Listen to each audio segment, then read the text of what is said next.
Disclaimer: the content of this podcast is not intended to be a substitute for professional medical advice, diagnosis, or treatment. Users should not disregard or delay in obtaining medical advice for any medical condition they may have, and should seek the assistance of their healthcare professionals for any such conditions. And now... Yeah, we don't want to do anything to scare your children. That's the last thing we want to do. We don't want to scare anybody. Ladies and gentlemen, please welcome Ben and Amy on The Heavy Truth.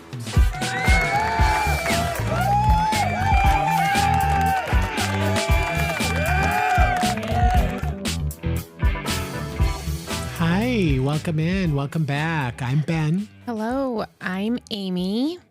Another episode of The Heavy Truth. Yes, another episode of The Heavy Truth. Happy 2025, ma'am. Same to you. Thanks everyone for joining us again and for continuing to, tune in and listen to what we have to say. And we welcome your feedback. Yes. And taking any suggestions that we have and trying to incorporate them into your lifestyle to make some changes. That Absolutely. one small change makes a difference. So how was your New Year's? It's good. Good. What did you do? I don't do much. I am not a goer-outer for New Year's. So, usually... A goer-outer. Goer-outer. We just typically stay up, or I'll say me, for New Year's drop. And sometimes I don't even make the... You make the one in New York at 11 and then go to bed because it's not Absolutely. New Year's here yet. So. Absolutely. Okay. I don't care. Okay. Do you make producer Mike cook and do all of that? Or yes? Yes. He's saying yes. Usually takes me out. Oh, but you're not a goer outer. Isn't that what she just said? We went out early to Cooper's Hawk. Oh, like 3:30, 4 o'clock dinner with all the other blue-haired ladies? It's actually 5. It was super late. 5. Super late. Good Lord. And she stayed up that late? Yeah, I know. Oh, You okay. have to be safe and stay off the roads for New Year's. True. What do you do? Well, we go over to a friend's house. We went this year to our friends that live about 45 minutes from us, and we played games and ate and watched the ball drop in New York and watched some movies. So we had a good time. We didn't go out as we had in the past. Last year we went bowling and had a whole big bowling package, food, blah, blah, blah. I do remember that, actually. Bowling with the gays, remember? That's right. Mm-hmm. Yeah. Karaoke too? Is that on the... God, no. I would, if anybody started to sing, I would leave. That is my biggest, no. I'm still going to get you into karaoke. No, I will walk straight on out. I've walked into bars with a group of friends and someone started singing and I walked right on out. I don't do the karaoke. I left my husband on a cruise. We met some people and they were like, come over here. We have some kind of like party little room or something they rented. We all went in there and then I realized it was karaoke. And there were probably 25 of us packed in this room. And it started and I said, oh, I'm going to get something to drink. And I crossed the room, leaving him sitting there, took his drink order that he wanted and never came back. What is your deal with karaoke? I don't know. It's just something. I don't need to hear people that think they can sing. They can't sing. No, girl, this is not The Voice. You are not America's Got Talent. This is not nothing. The Masked Singer. The Masked Singer, nothing. It should be for some of those that were singing. Literally 30 minutes later, and he was like, were you bringing my drink? I'm like, no, I'm in the casino. No, I wasn't coming. I don't know where you thought I was coming back. It was karaoke. You should have known I wasn't coming back. Lord. Yeah, no. Thankfully, this is not a karaoke podcast because I would have already left. Yeah, you would have never signed up. Yeah, no. But, around the New Year's, we have a lot of temptations and foods and maybe less than ideal things that we consume. And, today we're going to be talking all that wine about... you had at Cooper's Hawk, probably. Maybe. We're going to be talking about ultra processed foods. We're just going to unwrap that. Oh, look at you making a little funny there. Mm-hmm. Yes. And although I always say, and I'll say again, I am not a dietitian. I'm not a registered dietitian. although with our obesity certification comes a lot of nutrition. Mhm. So we, we know enough to give accurate information. And I think a lot of times people they just don't even have the basic knowledge. So that's what this episode's going to be about, Basic knowledge. on highly processed foods. Oh. Or ultra processed foods, as they call it. UPFs. So yeah, you'll hear us reference UPFs, and that's what it is, ultra processed foods. What's an ultra processed food, Ben? So ultra processed foods are foods that are higher in calories, sugars, unhealthy fats, higher in sodium, and they can contribute to a lot of obesity and other health concerns, such as like higher fasting glucose, like we talked about, and metabolic syndrome, risk of hypertension, right? Or increased hypertension if you have. I mean, we can even move to risk of breast and colorectal cancer, and even premature death. Some of these foods can lead to, because over consuming them, not like going to the store and eating a whole, like I talked about last time, family-sized bag of M&Ms when I was stress eating. I wasn't going to die from that the next day or anytime soon, but but I think there are also foods that are popular and convenient and cheap, inexpensive. That's just it. Yeah. Yeah, and Convenient. they taste good. And they taste good, right? Yeah, and so they have replaced a lot of the less processed foods, so to speak, like sources of proteins, vitamins, minerals, fiber, things like that. Yeah, and like you said, the nutrient profile of the UPFs, they're low in nutrients, high in calories.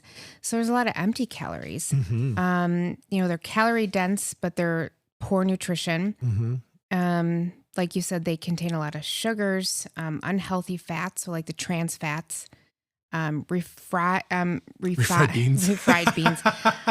This reminds me of my lunch. It's refried beans. Refined grains, salts, just they lack nutrients and vitamins and such. But again, they're so easy to get. Yeah. They're and they're packaged so they're very sightly, not unsightly, They're sightly appealing to the eye. Bright colors, the packaging is nice, Absolutely. And biggest thing, like, let me give you an example. A biggest thing, and we all, as kids, right, we wanted cereal, the sugary breakfast cereals, right? And we always went, and how did they market them? There was a nice dancing tiger, or, all of these things. And a prize in the package. Prize in the package, a fun rabbit, all of these things. The rabbit was in the package, but you know what I mean, as a mascot. Brightly colored, all of these gimmicks, so to speak. And I remember I would go to the store with my parents and I would ask for this cereal or that cereal or this cereal. And they were always like, well, how about this? And I would be like, ugh, no. Realistically, I wanted what was inside the box, the little toy at that time. That the was little trinket. There, right? The trinket of some sort, right? But I mean, don't get me wrong, some of the cereals taste good. I to this day, there are still some that I love and I will eat. And No, I agree. And I'm not going for the muesli or however you want to say that, but I was the one, I liked Raisin Bran. I never liked, again, this is my own opinion and not the opinions of this podcast or of my employer. I never liked Frosted Flakes. I know many people love Frosted Flakes. I never liked that. It was never, I never wanted to, never. So I was that kid that, while I still like some of those sugary cereals, Frosted Flakes was not one. And you used to get that thing that had like the 6 or 8 boxes of the small little ones. Frosted Flakes would be the very last one I would eat. And my parents would be like, we're not buying you anymore to eat that. And I'd be like, ugh. Oh, I would have eaten your Frosted Flakes. No. I like those. And What else was Captain in there? Crunch. Apple Jacks. Apple Jacks, Trix, Pops. Yum. Those were in there. A Raisin Bran. I like the Raisin Bran. So I liked all of those. Yeah. Yeah, so I'm a cereal. I like cereal. I do still like like cereal. cereal. Me too. But again, What's your favorite cereal, Amy? probably peanut butter Captain Crunch. Oh, Captain Crunch with the blueberries is my favorite. All blueberries or all berries or whatever. If we're That's talking good. like bad ultra processed cereal, Yes. it's Captain Crunch, right? Yeah. For a healthier cereal, which there's really not a lot of healthy cereals at all. I do like Raisin Bran. I, that's probably the healthiest, I guess, on mine, but it's not even that healthy. It's a lot of carbs, a lot of sugar in those raisins. Because of course, Raisin Bran is sugar coated raisins. We're the post brand. The raisins aren't. But hey, Post, we're telling you, we still eat it. It's good. So Yeah, well, but I'm just saying it's a little bit better, right? Because it's not coated in sugar. but all the fiber you're getting in the brand flake or whatever. Yeah. Either way, I liked rice checks. I liked rice checks, all of those.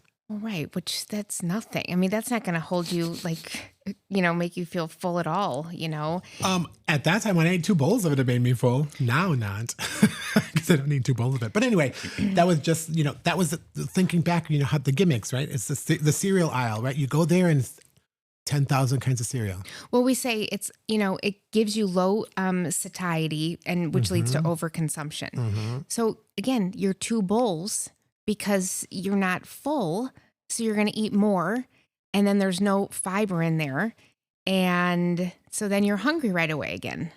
I just pulled up the healthiest cereals, and it's Bob's Red Mill cereal muesli comes up first one. Although There you go. I was recently on a cruise with producer Mike and Amy, and they did have some good muesli on the breakfast buffet thing that I ate almost every day. I thought it was good with a little bit of milk, and it was good. Is that like a is it a cold cereal? Yeah. Okay. So Although I think you can have it warm, but then it's almost like oatmeal, right? So it says, while similar granola, muesli differs that it's consumed raw without being baked. Oh, okay. There you go. And then there was a little bit of milk that they poured over it, which is really good. Some versions are made without any added sweeteners or oils. Well, I added sweetener because I was kind of like, wow. A little Splenda. Anyway, go on. Well, I just feel as though, again, if you are eating those types of, not the muesli, but if you're eating, the highly processed cereals and such, there's not any minimal fiber and protein. So then again, it leads to overeating because you don't get full. And then that just contributes to the cycle of, excess calorie consumption. Mm-hmm. But we're just not talking about food, right? I mean, there's also the sugary soft drinks, the energy drinks, the sports drinks, sweetened coffees and teas, the packaged fruit juices, alcoholic beverages. Absolutely. All of that. There's so many things that, we see on our patients tracking, that, the other day I had somebody who, again, most of the time, most of my patients will call themselves out. They'll be like, this week wasn't great. I had X, Y, and Z, they're just so brutally honest. And there was one day that I believe this individual had maybe 3,000 calories. Okay. So that's a lot of calories for what this patient needed. We counted over 2,000 of those 3,000 calories were from drinks. Yes. Couple Starbucks drinks, a couple energy drinks. We had hot chocolate with alcohol in it. It was crazy. No one minds a little bit of Bailey's in the hot chocolate. But again, wow. And they had no idea until we, pulled it apart and was like, wow. I'm like, you could have eaten 1,500 more calories. Instead, you drank 2,000 of them. Yeah. Yeah. And it's easy to do. Mm-hmm. I will tell you, one of the biggest things of processed foods and things like that people don't realize, myself included at one point, are condiments and sauces. Yes. I love ketchup. Love, love, love, love. Mm-hmm. And I, to this day, and I'm calling myself out, I convince myself I don't track my ketchup because I just dip whatever I'm eating into it. So I'm not eating the 2 tablespoons that the thing says are worth whatever many calories, right? I'm just dipping. And that is one thing that, when you have to get real tight on, if someone isn't doing, if they're not If someone is dropping, struggling with the weight and they want to know what yes, changes they need to make, and they're tracking and they're like, I don't understand why. And when you start going through, like you said, you had to go through and break down things. yes, Then myself, you get to that realization. It's as crazy as that sounds, the ketchup, the mayonnaise, the salad dressing, the, X, Y, or Z. and how many times I will say 90% of the time, I do not see that on my patient's tracker. Mhm. I don't. I mean, do you see that they track that they're it? Oh yeah, no. tracking it? And I'll say, No. I said, oh, you had a salad here. Great, everything looks good. Did you eat the salad dry? Oh no, I put ranch on it. Oh, you didn't track the ranch. Right. Oh, I just Yes. pulled up a list for salad dressings. Yeah. So it says ranch dressing on average is 73 calories for 1 tablespoon. A Yeah. tablespoon. that's a dry ass salad. I'm sure the hell having more than that. Absolutely. And by the way, I love Hidden Valley Ranch. And if you want to sponsor us, feel free to send me a case of that. I love it. But I will tell you, I now weigh it out. I put the salad if I'm making a salad at home, I put the whole salad on the scale and I look at the back of the bottle. And if it says, I'm just making this up at this point now. If it says, what did you say, 70 what? Ranch is 73. If it's 73 calories for a tablespoon, and I will literally look and say, oh, okay, I'll put a tablespoon and be like, not enough. I'll add more and I'll track it. But What's the health? Is there something on there that says what the healthiest dressing is? yeah, probably just plain balsamic vinegar. Yeah, hold on. So it's your reduced or low calorie dressings are actually Italian's 28 calories, French is 32, Caesar 16, Thousand Islands 31. That's the reduced or low calorie ones. Mm-hmm. Reduced fats, even the ranch is 33. Like they're, yeah. Mm-hmm. And that's a hard thing. People don't realize that mayonnaise, all of that, it plays a role in those, what I always call empty calories, because they don't know, that they're having it, right? Mm-hmm. And No. those Your best is that Italian. It's 11 calories per serving or per tablespoon. Yeah, but if you're talking about Italian, you got to look at the fat too, because Italian has the oil. It's got the vinegar oil base, so you do have to be mindful of all of that stuff. There's a couple different salad dressings that I like. And we're not endorsing any products. No, but I'll tell you the ones that I like are Lighthouse Farms is a good one. G. Hughes is another Hughes one. is good. Mhm. Really, really good. Mhm. Like They make good barbecue sauce and good sauces, sauces marinades. in general. Love them. And Boathouse. Is that the other one? Boathouse? Lighthouse Farms. Did I say that? Oh, Boathouse. Yeah, I don't know. Boathouse. And then Skinny Girl is another Skinny one. Girl. I love Skinny Girl. Good. Those good. are all decent. And Olive Garden, they're Italian. That one's very good. And you can marinate some chicken, and that is so good. Yes. So those are all healthy choices. But again, Healthier healthier. Yes. choices. So you're still, you know what? I still come to this whole belief. You still have to enjoy whatever you're having, right? Mm-hmm. We're not telling you to go outside and, eat grass and twigs and leaves and tell yourself it's great. No. I still eat ketchup. I still eat the dressing. I still eat the ranch. It just looks different. If that makes sense. Which is, if we're going back to processed foods, those are processed foods. Of course. Something that wouldn't be processed would be maybe olive oil and vinegar. What were you going to say, producer Mike? The Boathouse Farms. Is Yes, what those you're are talking so good. Their blue cheese is really good. You find that in the produce section of your local grocer. There you go. What were you saying? Yeah, of course. Yeah, the vinegar and oil. And growing up, my best friend's mother was a chef, and they came from Europe, and she would make her own dressing. And I would always go to their house or whatever, and if we were having dinner or lunch, she would always have some sort of salad, right? But it was just tossed in a little olive oil and vinegar and a little salt and pepper. And it was always so good. And fresh and light. Fresh. Yep. Yeah. My husband just made a salad dressing the other day. And it was balsamic vinegar, some oil, some chopped garlic, a little bit of mustard, and it was so good. Sounds good. We were having quiche, and so that was a little bit of salad on the side with that. Mm. But yeah, again, processed foods, yes. And so we're not saying you can't have processed foods, right? We've always said, everything in moderation. No, for sure. And the processed foods they're easy to get. Yep. I talk about that all the time. Mostly inexpensive. But yes, mostly inexpensive.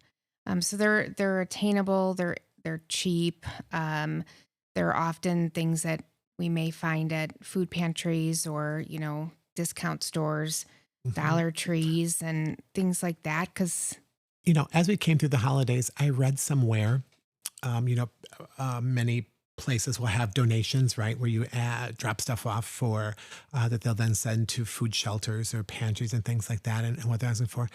And they were dropping, people said that some of the things they would get were always like, boxes of macaroni and cheese, boxes of instant potatoes, all of these things. And they were like, don't send us that. I mean, they were thankful for it, don't get me wrong, but I feel like it's that quick and easy fix, right? And don't get me wrong, I completely understand when you're feeding a family on a budget, right? And so times are tough for many, many, many families, not just Lisbon, but around the world. And like you and I both know, it's that weird stigma of you have to eat healthy. It has to be organic. It doesn't have to be, right? But you just have to watch some of these overprocessed foods. Yeah, because the UPFs, as we call it, they can negatively affect your appetite, and they affect your hormone regulation as well. So leptin is a big one, and it tells us when we're full, and ghrelin is another one that stimulates our hunger. So research does show us that consuming these foods may impair that signaling and the hormones, which then tend to lead to overeating. So, people who are eating these ultra processed foods tend to overeat because of that. I mean, that's just one component of it, So we know that individuals, they may feel as though, I'm trying not to eat a lot, or, I had maybe one container of ramen or whatever, which ramen is good, but so bad for you. They're just starving afterwards. Number one, there's no protein in it, but because of the way it is processed, it just disrupts our hormone regulation, which can lead to overeating. And it also has like addictive properties too, because completely, they have higher levels of sugar and unhealthy fats, and that stimulates the dopamine center of our brain to want us, to have more, so, that reward system creates feelings of, pleasure and euphoric. Yeah, it's that sugar's like a drug, right? For real, for sure. Absolutely. I say that all the time. Sugar is like a drug. Like the more you consume, the more you crave. And that's, trying to get people off, regular soda and things like that. It's really hard because it is harder for people to stop drinking. At least in my practice, I notice sugary drinks. Yes. And then this one individual said to me, Amy, it was easier for me to quit smoking than it was for me to stop drinking my soda. Oh, yeah. I've had people say that to me too. So I've also had to tell them this, and this is, I think, a big thing when we talk about changing our lifestyles and ties in with all the food and addiction and blah, blah, blah, is that we are a society that wants to jump in and make all the changes at one time. Yeah. You know what I mean? If you're quitting smoking, maybe that's not also the best time to quit smoking, change your dietary intake, stop drinking the soda. Because you know what? We're going to read about you on top of the post office shooting at people. Joking. Okay, I'm just throwing that out there joking. You know what I mean? But we always say it, right? I mean, myself included. Like I can't do all of that at one time. No, you're setting yourself up for failure. You're setting yourself up for failure, Yeah. right? And so, like you just said, it's harder for people to make some of these changes. So you have to make them small, right? Like you're starting to food planning, and maybe instead of drinking, like I always say to people, oh, you drink 3 sodas a day. Okay. 3 full sugar sodas a day. Hmm. As we slowly bring that down, then maybe we move to the diet or the zero sugar. And then maybe we move to the sparkling waters that have flavors, and things like that. But it has to be a slow, steady progress. I think stopping cold turkey is really hard. And like you said, so you set yourself up for failure with all of these processed foods too, right? Like you said, I think sugar is the biggest thing. Yeah, for sure. And, the other thing that, I like to tell people too is that, these foods also, they can cause increased inflammation. And Yes. we know inflammation is the driver for a lot of metabolic disorders, including insulin resistance Hmm. and obesity. So, again, it's if, we were talking about this earlier, but if I were to change anything in regards to like food insecurities, I wish we had more, just improved options for people who do need to utilize food pantries, Hmm. in the United States, that they had better options and less processed foods to choose from. Um, you know, it's worsening Hmm. our obesity crisis. Yeah. It Yeah. really And is. I get it, right? Because they're more shelf stable, they're cheaper, they're more accessible. That's completely understandable. Yeah, but we also know that, you know, they can cause diabetes and heart Hmm. disease and cancer and nutritional deficiencies.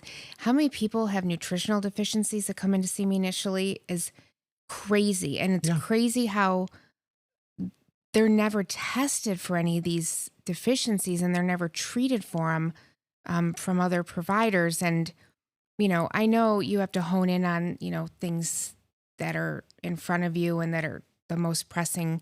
So, I mean, me anyway, I can dive a little bit deeper into you know just maybe abnormal labs or looking into different things that might be causing someone's ailment or their whatever they're presenting me with. But I am just shocked, and 9 times out of 10 it's because of the diet that they're Hmm. consuming. Hmm. Yeah. But do want to clarify that almost all food undergoes some level of processing, right? So, I mean, not all processing is the same. So, like examples, people always ask about vegetables, and fruits. Are fresh better than the frozen? Things like that. Actually, there's not much of a difference between the two, because many of the vegetables are flash frozen, right at their peak of ripeness, and preserving those nutrients. And when you're looking at those different groups, right, we have more of a unprocessed or minimally processed foods, right?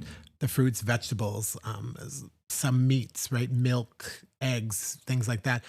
And it just goes up from there because then you have the foods that are processed to extend the life of, margarines and honeys are used, starches, things like that. Those extend the length that these foods can be used. I mean, looking back on our back through history, right? People would smoke meats or add things and put salt around it, right? Which they could then keep the meat longer. So, through that processing. And then you have that where you're moving into more of the things that keep the bread lasting longer. But then what we're talking about is more of that ultra processed foods with additives, right? That's what we're talking about. The potato chips, the cookies, the cereals, the inside of the grocery store, right? Remember they would Yep. tell you shop the outside of the store, Yep. you know. Absolutely. And that's what our dietitians always, teach as well. You shop the outer perimeter of the grocery store, and that's where the, healthier food options are going to be. Hmm. Not that there aren't, some things in the middle as well, but that's where people should focus. It's the meats and the vegetables and, maybe fresh whole grain breads and things like that, Hmm. versus. And that's where supermarkets are getting smart because I know people that work in the industry, and that's where they start putting these things that are attractive to us all on the end caps. So you're staying on the outside of the store, but you're still passing the cookies that are now surprised on the end caps and out in the areas and move to the produce section or wherever. So, Mm-hmm. Mm-hmm. Yeah, absolutely. I think I think it's just it's important to educate, individuals on the really the cause and effect of, what these foods can be doing to your body. And, it does kind of help you understand why you should be, making better choices. And, when you come in to see, dietitians, or whether it's us or, other people who start talking about, oh, well, you shouldn't be eating this or shouldn't be eating that. There are, significance behind that, For sure, so. for sure. And I think for me, the biggest thing that I tell people is that you have to take it slow, like we talked about, right? Start with making the swaps, right? Plan, prep your meals, take it slow. Maybe make your own version of some of those processed foods, but that doesn't mean you can't have them, right? So the biggest thing about it is, you start to reduce your intake of these UPFs and choose more whole or like minimally processed foods to improve your health in the long run, right? Make gradual changes. I think that's the biggest thing to remember. No, absolutely. Yep. I think it's just education, really trying to, get it out there, that the importance of it, and what just continuing to eat like this is what. And tracking. Yeah. I know we always talk about tracking, but I have patients that are vegan, vegetarian. I have patients on all kinds of diets. And the biggest thing is, they're looking at what they're putting in. Because the only person you're hurting is yourself, right? You're not hurting me or you or anybody else by leaving off the ranch dressing that I don't put on, or the ketchup that I don't put on there, or the, X, Y, or Z. Right. Just be truthful about to yourself, because then, for instance, for myself, like you had talked about, excuse me, breaking things down when it comes to that point. If I've gained weight, I have to realistically say, well, why? And if I'm looking at the things that I'm eating, sometimes it's easy to say there's the reason why, right? X, Y, or Z.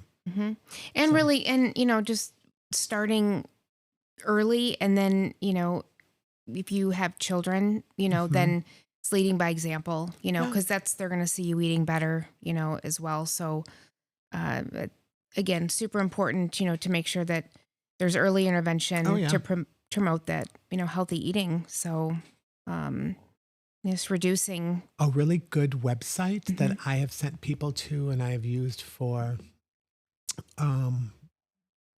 other things, myplate.gov. It is part of the USDA Department of Agriculture, and it's some tip sheets on how to build your plate if you're building and how we're eating. And I think we'll cover that on another episode. But I mean, it's always good to start somewhere. Something small. When my father was an adult onset type 2 diabetic. Back in the day, that's what it's called, right? Adult onset. He became diabetic around 35 or 40, and things changed in the house. We went to lower sugar snacks. We moved to, again, this was back in the late 80s, early 90s. So, we moved from regular Coke to Diet Coke. Was it any better? Well, some say yes, some say no. The sodium content, I get it.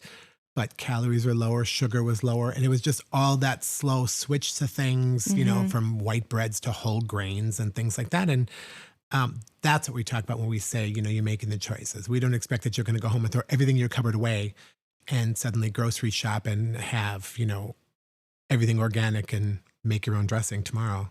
Yeah, no, it's true. And as long as you gave a reference, there's an app that I think is really good too. It's called Yuka, Yuka. It's an app on your smart device, Apple Play or Google Play. It's really cool because what it does is it reads labels and analyzes the health impact of your food and product, and even some cosmetics. What was that again? Yuka. Yuka. Interesting. So it is cool. So it'll give you like how good it is for you on a scale from if it's 0 to 100.